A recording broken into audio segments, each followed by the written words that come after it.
Praise the lord. April 5వ తేదీ 2025.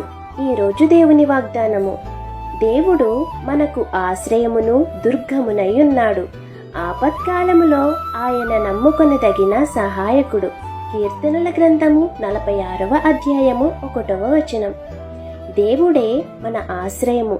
ఎవరు విడిచిపెట్టినా, పరిస్థితులు ఎంత కష్టమైనా దేవుడు మనకు అండగా ఉంటారు. దేవుడే మన బలము. మన బలహీనతలో, నిరాశలో ఆయన మనకు శక్తినిస్తారు. దేవుడే తక్షణ సహాయము. దేవుడు ఆలస్యం చేయడు. మనకు అవసరమైనప్పుడు వెంటనే సహాయము చేస్తారు. ఈ వాగ్దానాన్ని నమ్ము, భయపడకు. కష్టాల్లో ఉన్న దేవుడు నీతోనే ఉన్నాడు. ప్రార్థన చెయ్యి. ఆయన సహాయము ఎప్పుడూ సిద్ధంగా ఉంటుంది. ఆయన వాక్యాన్ని నమ్ము.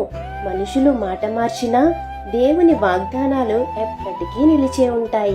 కాబట్టి ఈ వాగ్దానం మీ జీవితంలో నెరవేరాలని కోరుకుంటూ దేవుని సువార్త పరిచర్యలో మీ సహోదరి.